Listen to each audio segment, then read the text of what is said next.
샬롬 사랑하는 성도 여러분, 오늘은 수요일 로마서 6장 1절로 11절에 있는 말씀을 통해서 살기 위해 죽는다라고 하는 제목으로 함께 말씀을 나누려고 합니다.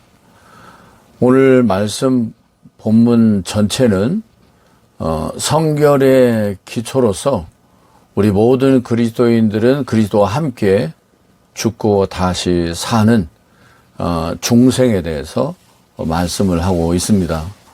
먼저 1절로 6절에 있는 말씀에 보면 그리스도와 함께 죽고 사는 진리에 대해서 말씀을 해주고 있고, 7절에서 11절에 있는 말씀에는 죄와 관련 없이 의에 대해서 사는 삶이 무엇인가에 대해서 말씀하고 있고, 또 그와 함께 그리스도와 연합된 은혜의 삶을 살아가게 하기 위해서 우리가 윤리적으로 어떻게 삶을 살아가야 하는지.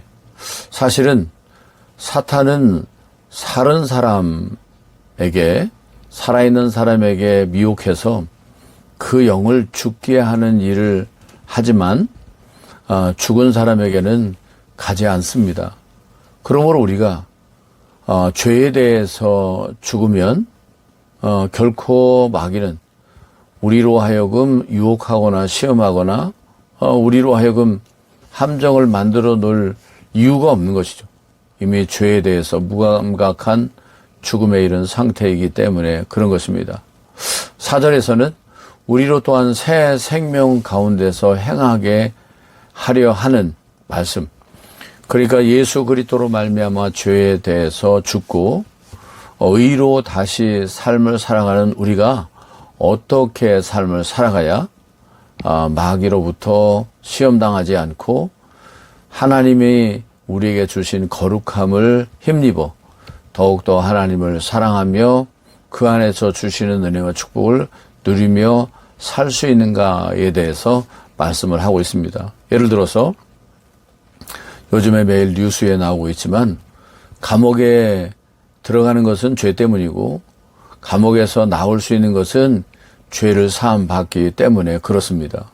그런데 또다시 죄를 범해서 감옥에 들어가기를 자초한다면 그 사람은 불행한 사람이 되는 것입니다. 마찬가지로 저와 여러분들이 예수 그리스도로 말미암아 죄에 대해서 죽고 의에 대해서 살아가고 있는데 다시 죄를 범해서 그래서 죽음 가운데 멸망 가운데 이르려 한다면 얼마나 어리석은 일이겠습니까?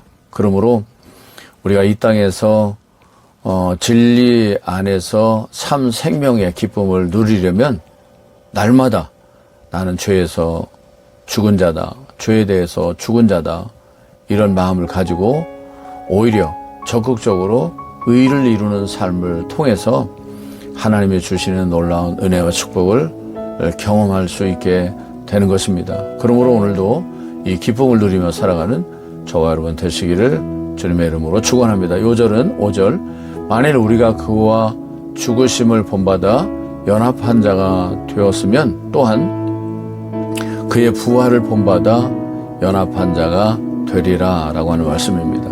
묵상할 내용은 그리스도와 하나 되는 삶이 무엇인지에 대해서, 그리고 그리스도와 함께 죽고 사는 것이란 무엇인가에 대해서 다시 한번 마음에 새기시면서 기도할 제목은 주 안에서 풍성한 삶을 누리지 못하는 분들을 위해 기도하는 복된 날 되시기를 축복합니다.